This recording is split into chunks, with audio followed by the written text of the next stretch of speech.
Selamat pagi, brother sister. Perkenalkan, nama saya Yanti. Saya dari Ministry Merit Bogor. Saya istri Volo dan kami dikaruniai 3 anak.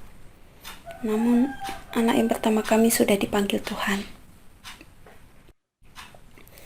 Pada tanggal 26 Februari bulan lalu, saya menginap di kosan adik saya. Dan saya memang cukup dekat dengan adik saya.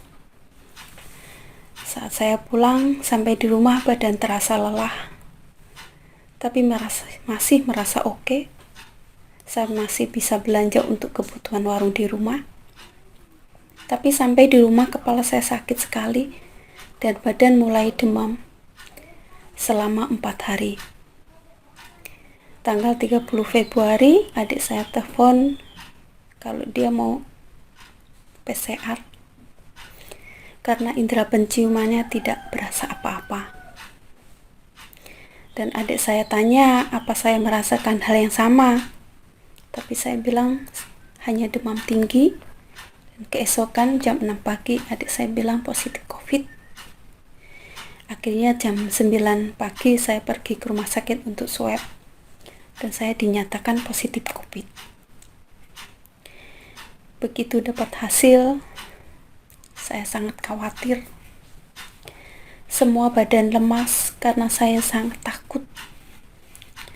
Tiba-tiba saya ingat bagaimana dulu saya terbaring berminggu-minggu di rumah sakit karena penyakit batu ginjal. Saya juga pernah keracunan obat cefadrosil karena saya sangat sensitif dengan obat. Saya sangat sedih. Saya tidak mau menerima keadaan. Saya menangis di taman rumah sakit FMC dan tidak mau pulang. Kekhawatiran menguasai seperti tidak percaya Tuhan berkuasa. Dalam keadaan bingung tidak mau pulang ke rumah, saya telepon pembimbing saya yang kemudian menasihati saya untuk tenang. Orang-orang di grup menghubungi saya dan berdoa untuk saya. Saya merasa sangat disupport. Saya sadar saya butuh tenang untuk bisa melewati COVID ini.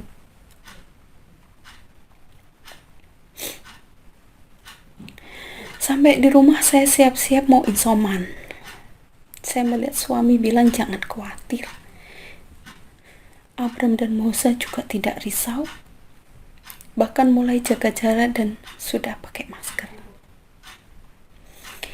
Keadaan rumah membuat saya tenang. Ruangan yang saya tempati seperti anak kos membuat saya sadar Tuhan selalu luar biasa menjaga. Walau rumah kecil, kami masih bisa menjaga karena semua mau patuh protokol kesehatan. Masa isoman membuat saya begitu dekat dengan Tuhan karena nggak bisa keluar dan mengerjakan aktivitas biasa saya. Saya lebih banyak berdoa dan baca Alkitab. Grup mengajak doa lewat video call. Itu sangat menguatkan saya. Saya juga jadi lebih bisa spend time lewat WA dengan sister yang lain. Secara finansial saya dibantu untuk membeli vitamin dan makanan. Juga dari tetangga di komplek mereka bergantian memasakkan makanan untuk kami sekeluarga. Semua yang saya takutkan gak ada yang terjadi. Saya sangat malu. Sepertinya pengalaman saya yang dulu lebih besar dari kuasa Tuhan. Dulu saya bisa lewati sakit berminggu-minggu di rumah sakit. Itu juga Tuhan. Jadi kenapa saya ketakutan berlebihan seperti tidak ada harapan? Melihat salib, saya semakin hancur. Karena kecilnya iman saya. Saya melihat hasil swab, langsung gak bisa lakukan apa-apa. Sepertinya kematian Yesus untuk saya tidak ada pengaruhnya. Yesus lewati begitu banyak kesakitan dan ketakutan untuk keselamatan saya.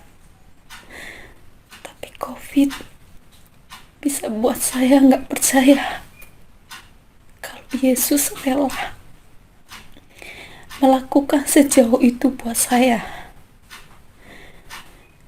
Kenapa saya ragu kalau Dia akan bantu saya melewati COVID ini? Saya menangis melihat hati saya yang tidak percaya ini. Penderitaan Yesus juga membuka mata saya kalau penderitaan saya tidak ada apa-apanya dibandingkan semua yang Yesus harus lalui.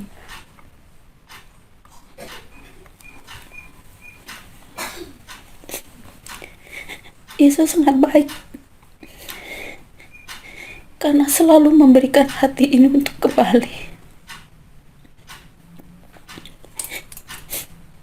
Melalui kasih brother dan sister,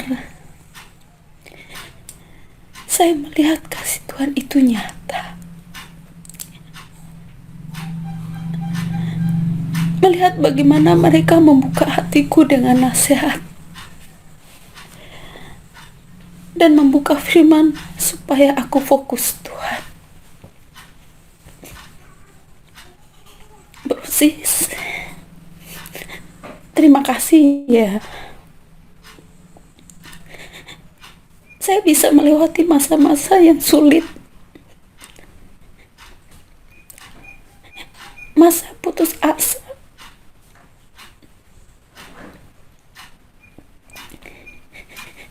Kalian adalah pahlawan imanku. Perjuangan belum selesai. Walau saya sudah negatif COVID, tapi lingkungan saya masih sederhana, masih menganggap virus itu masih bisa saya tularkan. Akhirnya warung sepi dan orang menghindar. Tapi kali ini saya tenang. Karena saya percaya Tuhan tidak pernah meninggalkan saya. Bagian saya tetap benar dan jalanin. Saudara-saudari, mari tanggalkan beban kita. Terus bersatu hati. Berjuang bersama dalam kerajaan Tuhan. Mengasihi, membantu yang lemah, tetap di dalam kingdom. Seberat apapun yang kita alami, jangan mudah menyerah. Dalam keadaan, mari kita berjuang bersama-sama di masa sulit ini, karena Tuhan selalu menyertai kita. Amin.